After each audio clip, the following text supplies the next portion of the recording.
서로 인사합시다. 당신 얼굴을 뵈니 은혜가 넘칩니다. 이렇게 옆에 분들하고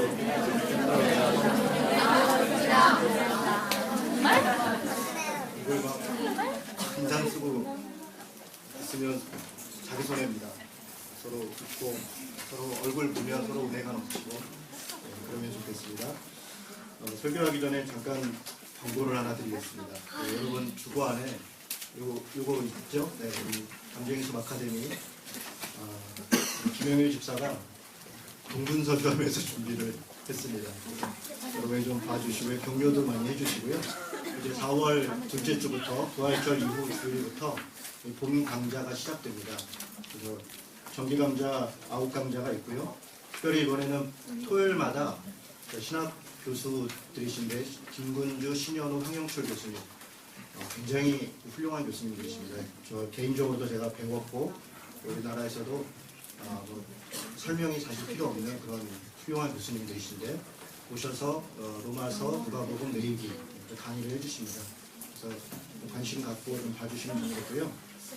바라기는 우리 공동체 가족들이 한 강의씩은 최소한 이렇게 수강을 좀 해주시면 좋을 것 같아요. 그래서 감정예술 아카데미 하는 분들에게도 격려가 되고 또 수강하면 본인에게도 수지 맞습니다. 네, 굉장히 좋은 강사들 또 좋은 내용들로 준비를 했으니까요. 여러분들께서 좀 봐주시고 주위에도 좀 알려주시고 기도해 주시고 또 우리 김영일 집사나 또 윤세범 간사나 요즘 이거 홍보한다고 인천 전역을 돌아다니고 있는데요. 많이 격려해 주시면 좋겠습니다. 네, 오늘 말씀을 나누도록 하겠습니다. 그 주보에 좀 잘못 나와서 헷갈리셨죠? 오늘 4장입니다. 4장. 4장 12절부터 17절 말씀인데 그동안 우리가 이제 창세기부터 시작해서 말씀을 쭉 읽어왔고요.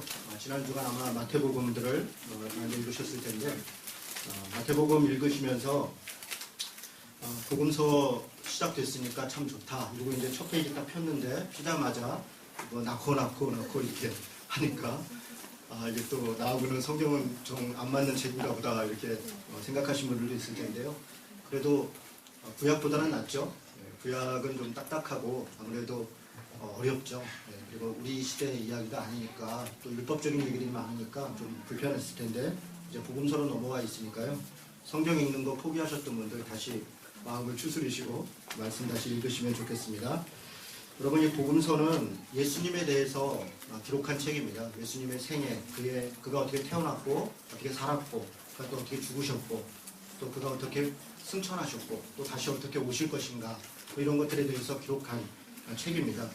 그런데 복음서가 한 권이 아니라 4권입니다. 우리가 알다시피 마태복음, 마가복음, 누가복음, 요한복음 4권이 있는데 마태복음 잘 읽고 마가복음 그 다음 딱 넘어갔는데 거의 그 얘기가 그 얘기 같은 거예요. 이게 했던 얘기 왜 또 하고 있나 이러고 그리고 누가복음 넘어가면 또 비슷하고 그 요한복음 그래서 거의 대개 사복음서를 기쁨으로 복음이라니까 기쁨으로 이렇게 읽다가 마가 누가쯤 가면 포기합니다. 이게 보고 이게 그게 그거 같고 그렇습니다. 그런데 여러분 이 4개의 복음서를 성경이 기록한 이유가 있습니다. 이게 괜히 4개를 다 해놓은 게 아니고요. 마치 4개 복음서는 종이에다가 이렇게 집을 그린다 이렇게 생각하시면 됩니다. 그러니까 바닥을 먼저 이렇게 그릴 때 바닥을 이렇게 땅이 있지 않습니까? 땅 기초와 같은 게 누가복음입니다. 누가복음이고 양쪽 기둥같이 이렇게 되어 있는 것이 마태복음과 마가복음이고요. 지붕은 요한복음이라고 생각하면 됩니다. 그래서 종이에다가 집을 그려놓으면 어느 한쪽만 바라보면 집이 아니라 전체를 다 봐야 이게 집이 되는 거 아닙니까? 무슨 말씀을 드리려면 마태, 마가, 누가, 요한복음이 각각의 특성이 있고 각각의 내용이 있습니다. 이 4개의 복음서를 원만하게 봐야 예수님이 누구시고 왜 이곳에 오셨는가를 정확하게 알 수가 있습니다. 관점이 좀 다릅니다. 4개의 복음서는 저자들이 누구를 대상으로 썼는가 또 무엇을 강조점을 두었는가에 따라서 내용이 조금씩 다릅니다. 예를 들어서 바닥이라고 말씀드렸던 누가복음은 이방인들을 대상으로 썼습니다. 어떤 이방인들이냐면 당시에 예수님을 모르고 오히려 예수님을 핍박했던 그래서 또 헬라적인 철학과 이런 것들로 아주 가득 차 있던 이방인들에게 예수님이 누구인가에 대해서 차근차근 설명합니다. 그래서 좀 역사적으로 기술하고 있습니다. 처음부터 보면 순서적으로 예수님이 어디서 태어났고 어떻게 살았고 어떻게 죽으셨고 하는 것을 아주 순서적으로 기록하고 있고요. 특히 누가는 당시 의사라고 하는 직업을 갖고 있었는데 지식인 중에 한 분이었습니다. 그래서 그가 가지고 있는 유일하게 헬라인입니다. 누가는 유대인이 아닙니다. 이 성경을 기록한 사람 중에 유일하게 헬라인인데, 그래서 그가 이방인 지식인들을 대상으로 해서 기록을 합니다. 그래서 관점이 종으로 오신 예수님입니다. 이방인, 물론 우리가 지금 생각하면 우리도 이방인이니까 이방인들 안에도 뭐 지식인도 있고 그냥 평범한 분도 있고 부자도 있고 가난한 분도 있고 권력 있는 사람도 있고 없는 사람도 있지만, 이스라엘 사람들 입장에서 보면 이방인은 다 뭐라 그럴까요? 좀 야만인 뭐 이런 식으로 평가하는 겁니다. 이방인은 접촉할 수 없는 사람들. 그래서 이방인에 대해서 그들을 대상으로 쓰고, 또 종으로 오신 예수님이 자신들이 접촉하면 안 되는 그런 이방인들을 섬기기 위해 오셨다. 심지어는 세리인 사람들, 또 창녀인 사람들, 또 심지어는 저렇게 일반적으로 살아가면서 죄 가운데 있는 그런 평범한 사람들을 돕기 위해서 예수께서 오셨다라는 관점으로 기록합니다. 그래서 아주 차근차근하게 기록합니다. 만약에 성경을 처음 읽거나 예수님에 대해서 알기를 원하는 분이 있다면 저는 누가복음을 권하고 싶습니다. 누가복음을 읽으면 굉장히 쉽고 또 예수님에 대해서 차근차근하게 잘 이해할 수가 있습니다. 반면에 마태복음과 마가복음은 조금 대상이 다릅니다. 이방인을 대상으로 쓴 책이 아니라 유대인들을 대상으로 해서 썼습니다. 특히 마태복음이 그렇습니다. 마태복음은 유대인들에게 구약에서 예언하고 있는 그 메시아가 바로 우리 유대인의 왕으로 오실 분이 예수님이다 라고 하는 것을 설명하는 책이 마태복음입니다. 그래서 주제를 유대인의 왕으로 오신 예수님, 이렇게 설명할 수 있습니다. 그래서 내용들이 온통 구약을 다 갖다가 인용하고 있습니다. 구약에 있는 예수님에 대해서 설명한 거, 예수님에 대해서 예언한 거, 그런 것들을 마태복음은 아주 구체적으로 사용합니다. 마가복음은 거의 마태복음하고 사실 비슷합니다. 내용이 한 90% 정도 가까이 내용이 비슷합니다. 마가복음은 16장으로 되어 있고 마태복음은 24장으로 되어 있는데, 순서상으로는 마태복음, 마가복음이 이렇게 되어 있지만 실제로 기록한 연대를 보면 마가복음이 먼저 쓰였던 것으로 보입니다. 그래서 마태복음이 마가복음을 인용한 것으로 보입니다. 마가복음을 인용하면서 부족한 것들을, 그리고 또 여러 가지 언어나 필체들을 조금씩 이렇게 보완했던 것으로 그렇게 추정이 됩니다. 마가복음은 하나님의 아들이신 예수님이라고 하는 관점에서 유대인들에게 복음을 증거하기 위해서 그렇게 기록하고 있습니다. 반면에 마태, 마가, 누가복음을 하나의 관점, 똑같이 비슷한 관점이다 그래서 공관복음이다 이렇게 얘기하는데, 공통된 관점으로 된 복음서다 이렇게 얘기하는데, 어떤 관점이냐면 지금 제가 말씀드렸죠. 왕으로 오신 예수님, 종으로 오신 예수님, 하나님의 아들로 오신 예수님, 전부 다 어떤 얘기냐면 인간으로 오신 예수님이라는 겁니다. 하나님께서 인간으로 오셨고 인간된 모습들을 표현한 것, 그래서 이것을 공통된 관점으로 되어 있다 그래서 공관복음이라고 합니다. 반면 요한복음은 그런 관점이 아닙니다. 인간으로 오신 예수님에 대해서 이야기하는 것이 아니라 하나님이신 예수님, 즉 신이신 예수님을 이야기하는 것입니다. 그래서 요한복음은요, 다른 공관복음과 그 유사성이 거의 40-50%밖에 되지 않습니다. 그러니까 마태, 마가복음은 한 90% 정도 유사하고요. 누가복음과 마태, 마가복음은 한 70% 정도 유사합니다. 그런데 반면 요한복음은 거의 40% 정도밖에 유사하지 않습니다. 내용적으로는 비슷한 것들이 있지만 전체적으로 보면 요한복음은 예수님이 곧 하나님이다 라고 하는 것을 당시 헬라인들의 그 철학자들의 눈높이에 맞게 그렇게 변증하는 그런 책입니다. 그래서 처음에 요한복음을 읽는 사람들은 조금 당황스러울 수 있습니다. 예수님이 하나님이 인간으로 오신 예수님이라고 그랬는데, 요한복음을 읽어보면 거의 그냥 우리 표현으로 얘기하면 구름 타고 바람 잡고 뭐 이런 신화적인 얘기, 비슷한 얘기들이 많습니다.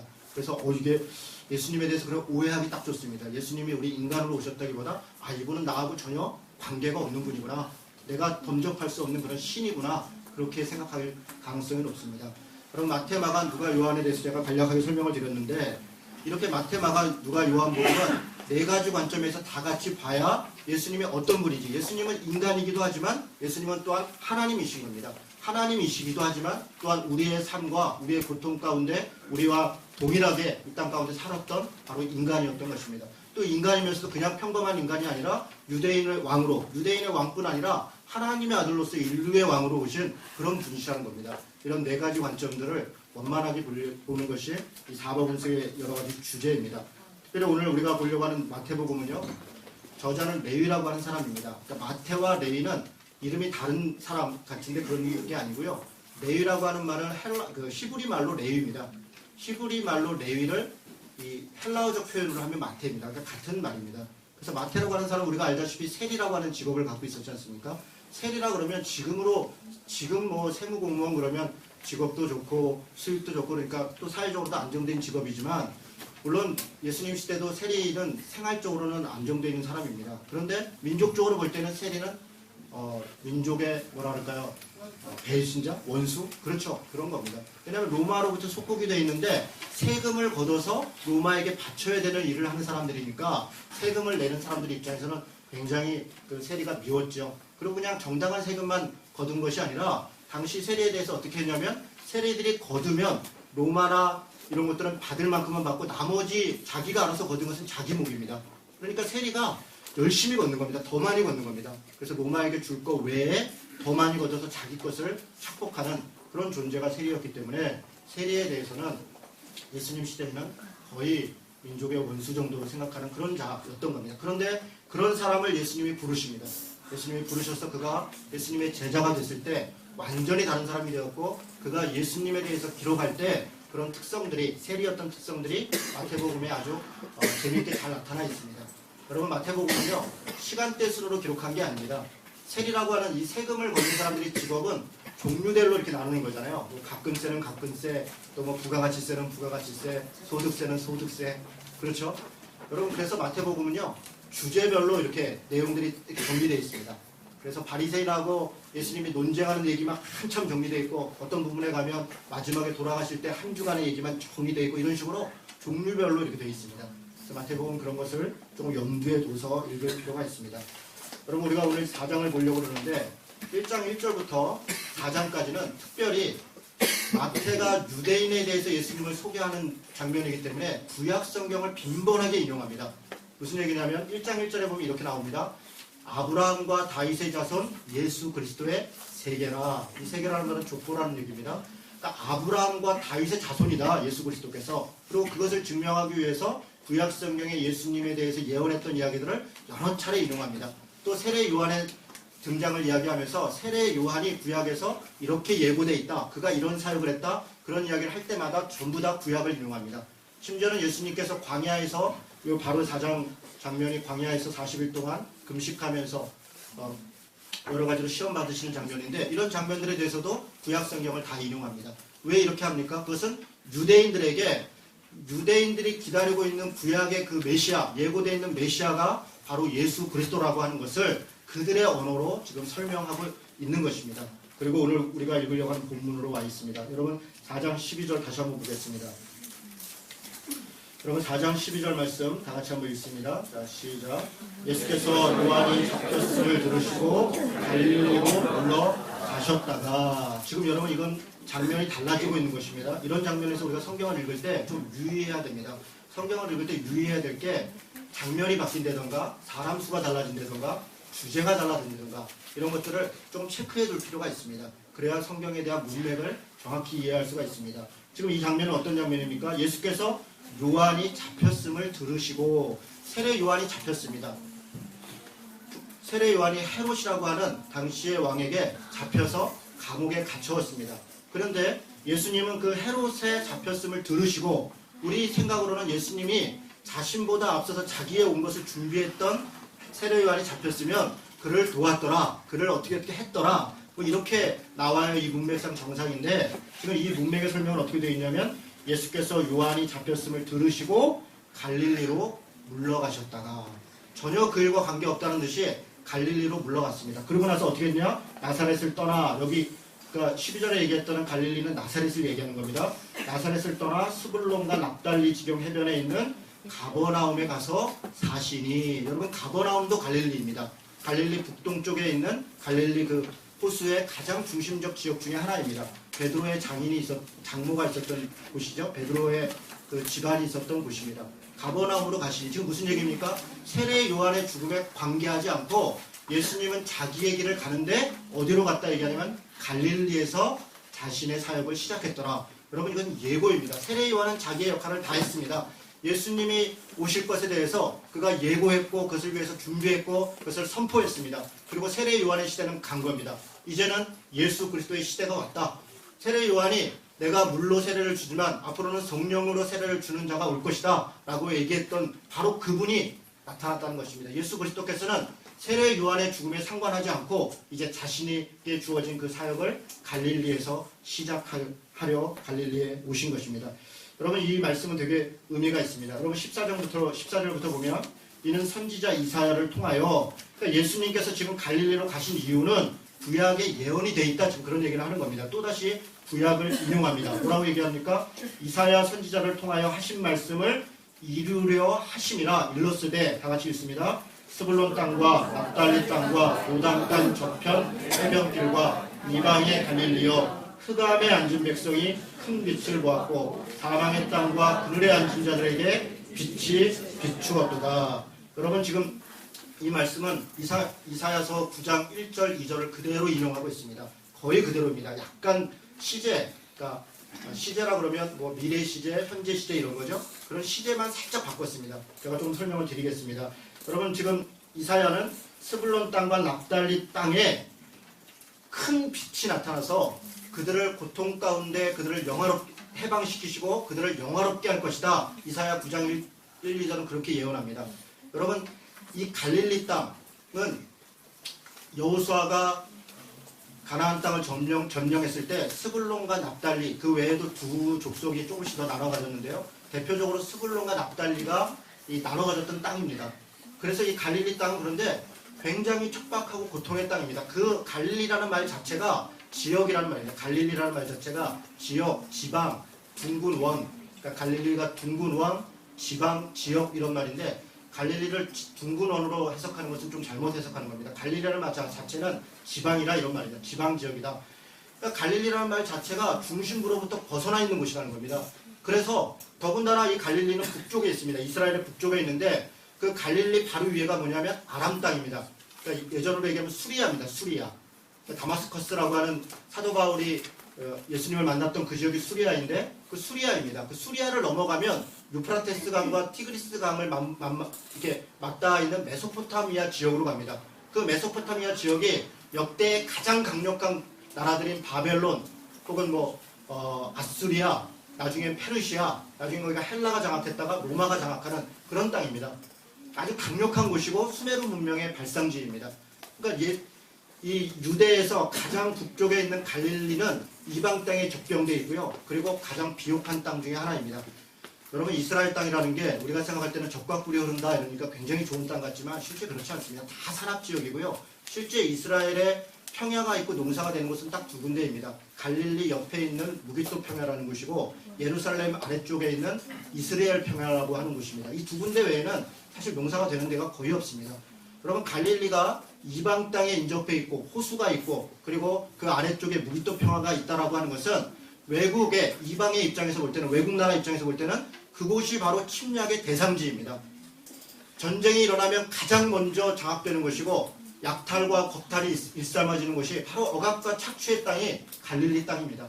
여러분 스불론과 납달리가 이렇게 고통과 아픔의 땅이 될 것이고 그러나 그곳이 영화롭게 될 것이다 라고 하는 이사야의 예언은 곧 바벨론으로부터 너희들이 멸망할 것인데 하나님께서 이 땅 가운데 다시 너희를 영화롭게 빛으로 인도해 주실 것이다 라고 하는 예언을 말씀하시는 겁니다. 여러분 그 장면 잠깐 보겠습니다. 이사야 9장을 보겠습니다. 이사야 9장 구약성경 978쪽입니다. 978쪽. 왜 하나님께서 예수님께서 갈릴리에서 사역하셨는지, 그가 왜 나사렛에 있었는지 구약에 있는 배경들을 이해하지 못하면 잘 정확히 이해하기 어렵습니다. 여러분 이사야 9장 지금 1절 2절 말씀 아까 읽었던 바로 그런 장면입니다. 예를 들어 2절에 흑암에 행하던 백성이 큰 빛을 보고 사망의 그늘진 땅에 거주하던 자에게 빛이 비치도다. 거의 그대로 인용하고 있죠. 여기서 1절에 갈릴리를 영화롭게 하셨느니라 할 때 이 영화롭게 하셨다라고 하는 것은 과거형이 아닙니다. 미래에 그렇게 할 것이다 라고 하는 미래 시제입니다. 미래 시제로 앞으로 영화롭게 할 것이다. 그런데 이 미래 시제는 언제 완성이 되냐면 예수 그리스도에 와서 완성이 되는 겁니다. 예수 그리스도께서 갈릴리 땅을 영화롭게 하셨다. 이렇게 지금 우리가 아까 읽었던 마태복음은 현재 시제로 이야기하고 있는 겁니다.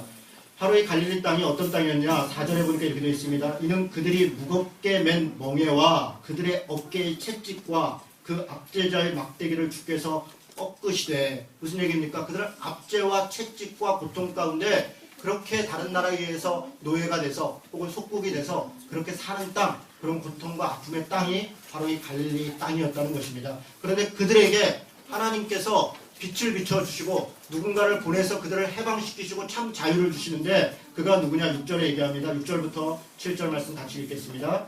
이는 한 아기가 우리에게서 낳고 한 아들을 우리에게 주신 바 되었는데 그의 어깨에는 정사를 메었고 그의 이름은 기묘자라 모사라 전능하신 하나님이라 영존하시는 사보지라 평강의 왕이라 할 것임이라. 그 정사와 평강의 더함이 무궁하며 또 다윗의 왕자와 그의 나라에 군림하여 그 나라를 굳게 세우고 지금 이후로 영원히 정의와 공의로 그것을 보존하실 것이라. 만군의 여호와의 열심히 이를 이루시리라. 아멘. 여러분 누군지 우리가 뭐 설명하지 않아도 알겠죠? 바로 예수 그리스도에 대한 설명입니다. 예수 그리스도께서 오실 때 그가 그런데 그냥 와서 말 한마디 몇 마디로 하는 것이 아니라 그 아기의 그 한 아기가 나는데 그 어깨에는 정사를 메었고 그리고 우리에게 주신 바 한 아기의 한 아들을 우리에게 주신 바 되었는데 그의 어깨에는 정사를 메었고 그의 이름은 기묘자라. 지금 이게 무슨 얘기입니까? 그의 어깨에 정사를 메었다. 이 정사라는 말은 정치라는 말입니다. 그러니까 이 폴리티컬이라고 하는 말인데 그의 어깨에 정사를 메었다는 것은 그 고통받는 사람들이 받고 있는 그 고통, 그들이 받고 있는 억압, 그들이 받고 있는 착취, 그것을 예수 그리스도께서 한 몸에 받으셨다는 겁니다. 그 고통을 그가 대신 받으시고 그 고통을 안으시고 그리고 그가 진정한 왕으로 나타나시는데 어떤 왕으로 나타나느냐? 7절에 얘기하는 게 이런 겁니다. 그 정치는 평강이 더했다. 그러니까 예수 그리스도께서 왕으로서 다스릴 때는 그들에게 평화를, 진정한 평화를 베푸는 그런 정치를 예수님께서 행하신다는 겁니다. 그리고 또 얘기합니다. 그의 정치는 그 나라를 굳게 세우시고 지금 이후로 영원히 정의와 공의로. 여러분 우리 하나님 나라 배울 때 기억나시죠? 미슈파트와 째다크입니다. 공평과 정의입니다. 이 단어가 바로 그 단어입니다. 예수님께서 공평과 정의로 그것을 보존하실 것이요 만군의 여호와의 열심히 이를 이루실 것이다.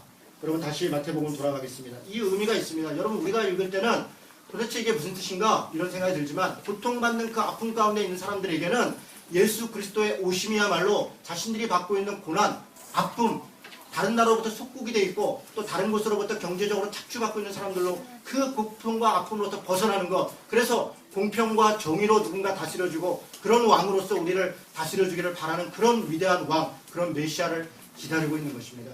여러분 갈릴리는 이사야 때나 예수님 때나 동일하게 착취와 억압의 장소입니다. 여러분 예수님 때 갈릴리는 어떤 땅이었습니까? 여러분 갈릴리는 그 전에도 계속 고통의 땅이었는데 예를 들면 이런 겁니다. 솔로몬이요. 그 하나님의 성전을 지을 때 아람의 왕, 히람 왕이라고 하는 자가 이 자재를 냅니다. 그 나무를 냅니다. 그래서 그 대가로 갈릴리 땅에 있는 몇 성을 그들에게 주어버립니다.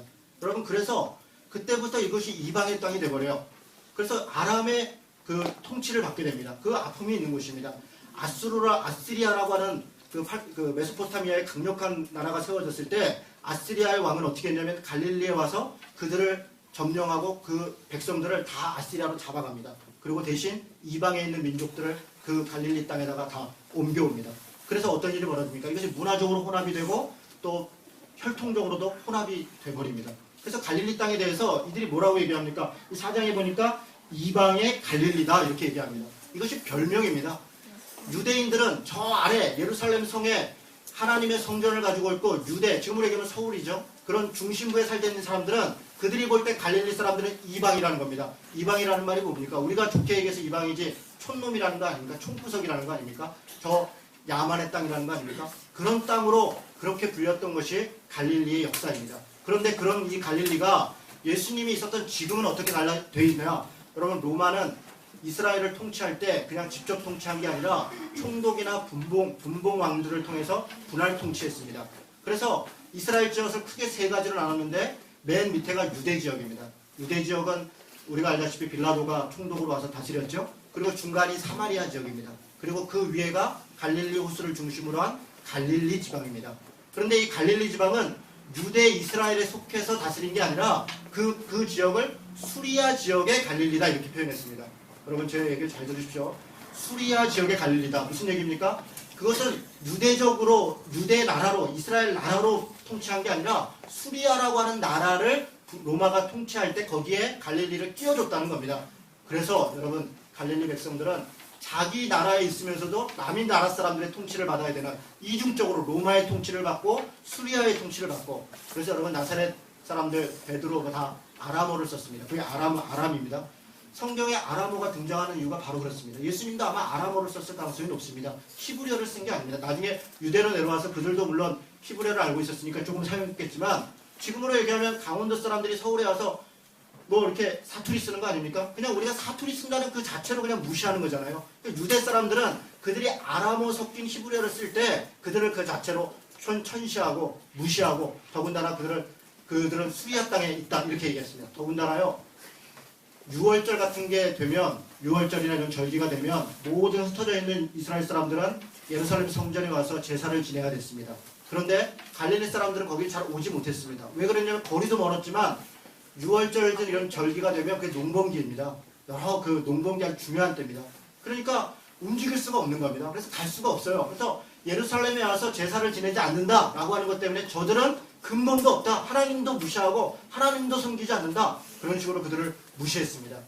여러분 그들의 고통이 왜 그들이 농번기 물론 농번기가 바빠서도 그랬지만 그들이 왜 성전에 와서 제사를 지내지 못했느냐. 그들이 감당해야 될 세금이 너무나 버거웠습니다. 로마와 수리아가 그들에게 엄청난 세금을 부과했고요. 그것을 갚기 위해서 그들은 1년 내내 농사를 짓고 한 것들을 거의 다 소작농입니다. 다 로마와 수리아 사람들이 땅을 갖고 있고요. 실제로 이스라엘 사람들은 거기 소작농으로 착취와 억압의 대상으로 살고 있었던 것입니다. 여러분 이사야 때나 예수님 때나 갈릴리는 억압과 착취의 땅입니다. 그리고 오늘 이 표현이 그대로입니다. 뭐라고 얘기합니까? 스불론 땅과 납달리 땅과 스불론은 나사렛이라는 곳이 있는 곳이고 납달리는 가버나움이 있는 곳이 납달리 땅이라고 합니다. 그러니까 이 갈릴리에 요단강 저편 해변길과 이방의 갈릴리여 이렇게 얘기하면서 지금 뭐라고 얘기하면 흑암에 앉은 백성이 이렇게 얘기합니다. 또 사망의 땅과 그늘에 앉은 자들에게 여러분 제가 지금까지 쭉 갈릴리에 대해서 설명했습니다. 어떻습니까? 우리가 만약에 그 갈릴리 땅에 그 시대에 살았다면 마치 우리가 일제시대에 더군다나 일제시대에 서울에 사는 것도 아니라 저 시골에서 일본 사람한테 착취당하고 또 매국노들한테 착취당하고 그래서 우리나라가 언제 해방되냐 언제 우리나라가 해방돼서 우리는 정말 떳떳하게 우리나라 우리 조국에서 살 수 있냐 라고 했던 그분들의 심정 바로 그런 마음이지 않았겠습니까? 갈릴리가 바로 그런 것입니다. 흑암이 있었고 아픔이 있었고 고통이 있었고 눈물과 억압이 있었던 바로 그런 땅. 그런데 그곳에 오늘 예수님이 말씀하십니다. 큰 빛을 보았고 바로 그런 앉은 자들에게 빛이 비추었도다 이렇게 얘기합니다. 여러분 이때 이 빛이 비추었도다 하는 단어는 창세기 1장에서 1장 3절에서 1장 2절이 뭐라고 얘기하냐면 흑암은 기품 위에 있고 흑암은 기품 위에 있는데 하나님의 신은 그 위에 운행하시더라 이렇게 얘기하고 3절에 뭐라고 말씀하시냐면 빛이 있으라 하시니 빛이 있었고 이렇게 얘기하는 바로 그 3절에서 얘기하는 빛이 있었고 라고 하는 단어와 똑같은 단어입니다. 무슨 얘기입니까? 흑암과 고통과 사망에 있는 자들은 아직 그 억압과 아픔 가운데 있지만 마치 이들을 해방하고 이들에게 참 자유를 주는 것은 하나님께서 새로운 것을 창조하는 천지를 창조하는 그 엄청난 역사가 지금 이 갈릴리 땅에 일어나고 있다라고 얘기하는 것입니다. 그들의 삶이 달라진다는 것입니다. 그들의 삶이 완전히 달라서 이제는 빛의 자녀가 될 것이고 그들의 억압과 그들의 아픔은 이제 사라질 것이다. 새로운 세상, 새로운 창조의 시대가 돌아올 것이다 라고 지금 선언하고 있는 것입니다. 그리고 그 선언의 절정은 17절에 있습니다. 그럼 17절 말씀 같이 읽겠습니다. 시작. 이때부터 예수께서 비로소 전파하여 이르시되 회개하라 천국이 가까이 왔느니라 하시니라. 아멘. 여러분 어떤 빛이라고 얘기하는 것입니까? 어떤 빛이라고 얘기하는 것입니까? 그것은 하나님의 나라가 임하였다라고 선언하는 것입니다. 예수 그리스도께서 갈릴리 땅에 그 고통의 땅, 그 아픔의 땅에 그곳에 임재하심으로 말미암아 그것은 이제 더 이상 고통의 땅이 아니라 하나님이 함께 하시는 바로 하나님의 나라가 되었다. 그렇게 선언하는 것입니다. 회개하라. 회개하라. 이제 지금까지 그 아픔과 고통 가운데 어쩔 수 없이 그냥 부역하며 적당히 이렇게 살았던 사람들에게 회개를 촉구하고 있는 겁니다. 그들을 억압하고 그들을 착취했던 사람들에게 회개를 촉구하는 것입니다. 하나님의 나라가 임하였다. 이제 더 이상 그런 시대는 지나간다는 것입니다. 공평과 정의로 이루어지는 그 나라가 지금 이 땅 가운데 임하였다라고 그렇게 이야기하고 있는 것입니다. 여러분 우리가 이 지점에서 한번 생각해 볼 게 있습니다. 왜 예수님은 예루살렘이 아니라 갈릴리에서 사역했겠습니까? 여러분 예루살렘이 얼마나 번듯합니까? 많은 사람들이 모여있고 지식인들이 있고 권력자들이 있고 돈이 많은 사람들이 있습니다. 똑똑한 사람들입니다. 예수님께서 오셔갖고 그들에게 내가 하나님이다 라고 선언할 때 그들 중에 많은 사람이 아마 예수님을 따랐을 것입니다. 그리고 그들과 함께 했다면 예루살렘뿐 아니라 온 이스라엘 일대를 순식간에 변화시킬 수 있지 않았겠습니까? 사실 우리의 방식들이 그런 거 아닙니까? 우리는 중심부에서 역사를 움직이고 있는 사람들을 부러워하며 그곳에서 살아가는 거 아닙니까? 그런데 예수님의 방식은 그런 게 아니었어요.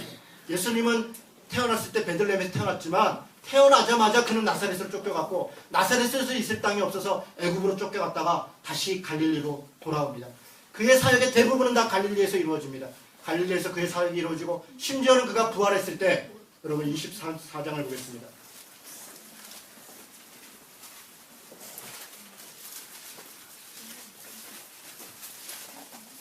마태복음 28장, 마태복음 28장입니다. 10절.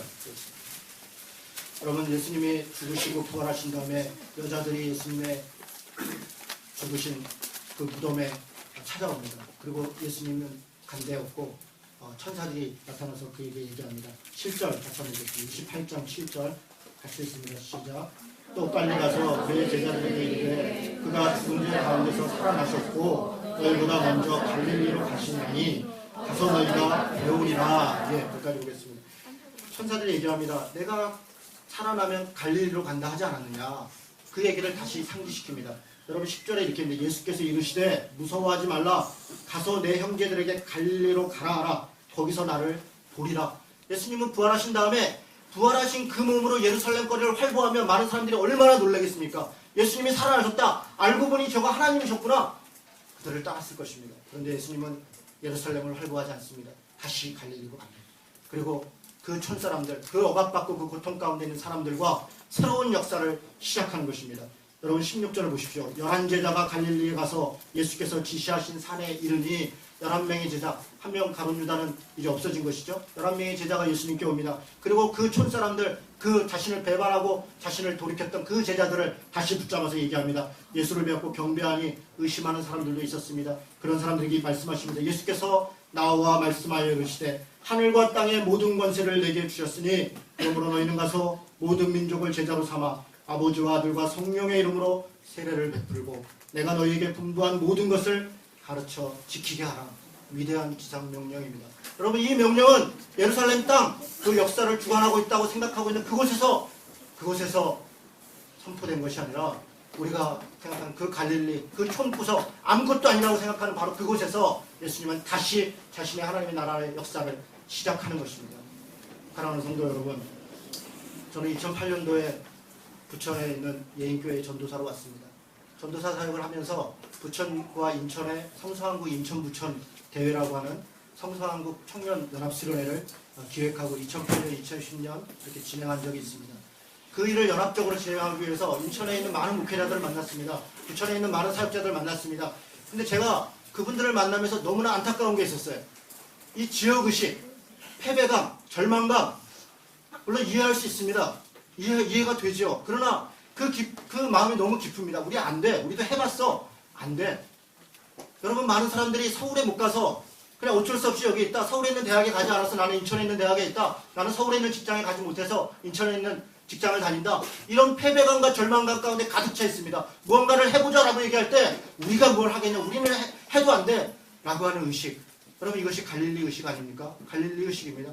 여러분 그러나 한번 생각해 보십시오. 예수님은 예루살렘에서 역사를 시작한 것이 아닙니다. 예수님이 역사를 시작한 것은 그때 당시에 가장 천대받았던 갈릴리라는 땅에 하나님의 역사가 이루어졌던 것입니다. 여러분 더항군 우측교회를 개척하면서 제가 결심한 게 있습니다. 인천을 새로운 역사의 주역지로 만들어야겠다. 여러분 우리가 왜 그것을 못합니까?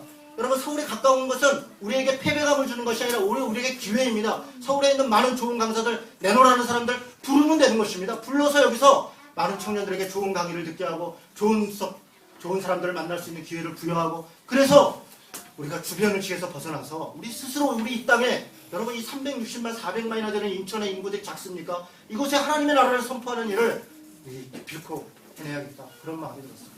여러분 담쟁이 숲을 만든 것은 바로 그런 이유입니다. 여러분, 우리가 주변 의식에 더 이상 시달릴 필요가 없습니다. 우리가 있는 곳, 하나님이 있는 곳, 빛이 비치는 곳, 바로 그곳이 하나님의 나라가 시작되는 것입니다. 여러분, 장소가 중요합니까? 지위가 중요합니까? 돈 많고 적음이 중요합니까? 지식이 많고 적음이 중요합니까? 여러분, 그런 의식에 우리가 살고 있다면 우리는 더 이상 그리스도인이 아닙니다. 우리는 예수 그리스도께서 하시고자 하는 일에 순종하면 그 어느 곳이나 하나님 나라라고 하는 그 믿음으로 사는 사람들이 바로 우리들입니다. 사랑하는 성도 여러분, 바라기는 더한 공동체 교회가 이곳에 있음으로 인해서 저는 인천 땅이 복을 받았으면 좋겠습니다. 우리로 인하여서 복의 근원이 되고 이곳에 있는 청년들이 자유함을 얻고 더 많은 사람들이 기쁨을 누리는 그런 교회 되었으면 좋겠습니다. 여러분, 이것은 교회만이 아닙니다. 우리 성도들 각자의 삶을 한번 돌아보십시오. 여러분, 혹시 갈릴리 의식에, 피해 의식에 그렇게 살고 있지 않습니까? 여러분, 갈릴리 의식에서 벗어나야 됩니다. 예루살렘이 역사의 주인입니까? 그렇지 않습니다. 우리 안에 하나님이 계시면 바로 우리가 역사의 주인공입니다. 내가 있는 곳이 그것이 하나님 나라가 되는 것입니다. 우리가 세상으로부터 온도 조절가가 돼서 세상의 움직임에 따라 우리가 바뀌는 것이 아니라 우리가 있는 곳의 온도를 바꾸어낼 수 있는 자들이 바로 우리 그리스도인들이라는 것입니다. 여러분, 갈릴리 의식에서 벗어나십시오. 예수 그리스도께서 빛을 비추시고 하나님의 나라를 선포하는 바로 그 자리, 바로 그곳에서 하나님의 백성답게, 주님의 제자답게 그렇게 당당하게 믿음으로 살아가는 성도 되시기를 주님의 이름으로 축원합니다. 아멘. 기도하겠습니다. 여러분, 우리 말씀을 생각하면서 기도합시다.